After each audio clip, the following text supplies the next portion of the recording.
it too, because like I've been in a meeting and I'll notice that I have to either take a call or just respond to an email, and I'll instantly say, will you excuse me, I have to take this. You know, so if it's something that's gonna be a big enough distraction, then I'll just say, please excuse me, I'm not ignoring you, but I really have to take this. And I think that sets the tone, because you're respecting the person and you're not just ignoring them and keeping up with, you know, some behavior which could cause question of, you know, things that happen, so. Oh, I was just gonna expand on her point. Some of that also is perception between the generations.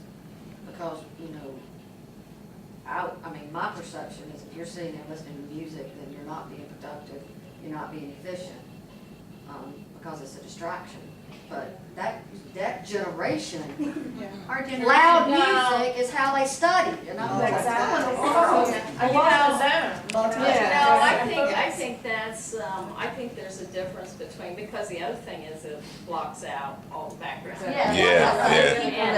More distracting. Yeah, but it's just a different, you know, it's a perception thing. But I think we. But I do think there are some things that are, you know, if you're at a client or Oh, if exactly. you're at a certain places, then there's certain things you should Right. have to, but, Well, there's a difference Good in, job, there's a boss. difference in the communication techniques that are shown. I see this in my kids.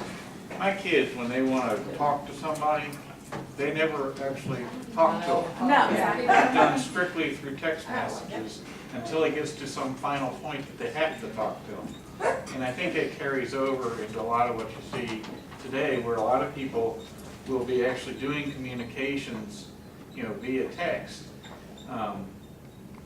And that's the way they came up doing it. You know? Whereas somebody who's in a slightly older generation is used to, when something is needed or when a piece of communication is needed, they will get up and they will say, excuse me, I need to get the phone, I need to go talk to this person to find out. Whereas somebody who's younger these days, Now they just go, wait a minute. yep, wait a Yeah. minute, bang, bang, I bang. feel like texting and email to us is kind of like, you can multitask. You can send an email quick, go back to what you're doing, and wait for that person to respond. Much quicker than getting up, walking over, Right. having the niceties conversation, how you doing, blah, blah, blah. Here's the question, walk back. Yeah. To us, it's more efficient and multitasking. An actual vocal conversation could also lead to a actual conversation, whereas text, you get your whole life. Get your answer. So you're avoiding conversation. too much Well, of a I wouldn't say that, because I feel like the tone is really undefined in texting. Yeah, you have to be, texting and email, you have to be very careful with how you approach it, but in some ways, it is easier to, here's the point, it's documented, this is what I'm asking you for, it's not, well, I asked you for, I don't remember that, I did. So in some way, in our heads, look, we got it documented, we got, you know, we can finish our work, you know. I still forget. Oh, you're allowed to forget, but I can look at my phone and go, no, we talked about In this. your face. This was highly interactive, thank you so much. I really Let's not use those words. Because earlier Cindy Strong was supposed to share one of her experiences, but unfortunately she couldn't be here, so I think Hilda's going to explain more. Just a couple of pointers, I guess, as I was listening to the presentation. You know, there's things that you can do before you get into a crucial conversation. For instance, you know something about the person you're gonna talk to. I mean, you know, in the office situation, talk to some of your peers, talk to some of the people that knows this person. Ask them, what works best, I mean, that can help. Okay? And then the second item also is timing. Choose the time, of when you have the conversation. That's when it helps to know that person, is he really busy in the morning? Is he a morning person? Is he an afternoon person? Those kind of things help. And then also the location of where you choose to talk to the person. Sometimes at home, this is with my kids, you kind of tend to, if I wanna talk to them, it's maybe better to talk in a restaurant, you know, if, instead of in the house where, you know, you have either their room or your, you know, the living room is, pick a neutral place, you know, where, you know, the conversation will work better.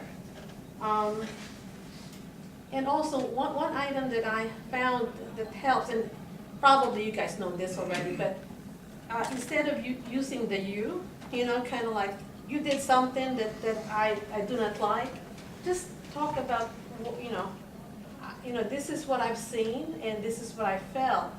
Therefore, it's not,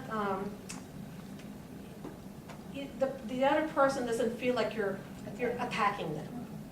You know, so that's, to me, I mean, I practice this with my kids, you know, and here at work too, I mean, just, and you know, the other part also is, sometimes you're gonna have to agree to disagree. You know, you get into a conversation, it becomes an impasse, you know, it's something that you cannot agree on something, but you can't say that. You know, you can say, okay, it seems like, you know, in this item right here, we can't agree, but what can we do? You know, what can we do to move forward?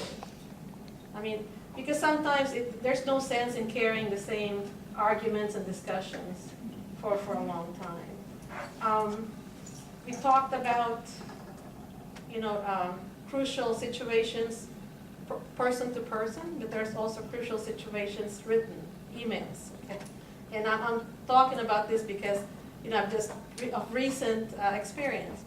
And one of the things that I would just leave on that is, if you get an email that you want to respond to right away because you know it's a nasty email, you know, you want to just go ahead and respond. Let it sit. Exactly. Exactly. You know, Shouldn't respond to emails when you're angry. type it down, type down your response, you know, wait a day, 2 days, whatever it takes, read it again. And usually after that, then, you know, you calm down and it's a little different. You have to read a lot. You know, if you're botting an email, avoid all caps. Oh, yeah. Yes, you guys think you're yelling. Yes. Oh, yeah. Yeah, you should write an We email. get those all the time. Yeah, you should contact my Thank you. mother-in-law. Each one of you, it was really interactive. I hope this was. Exactly.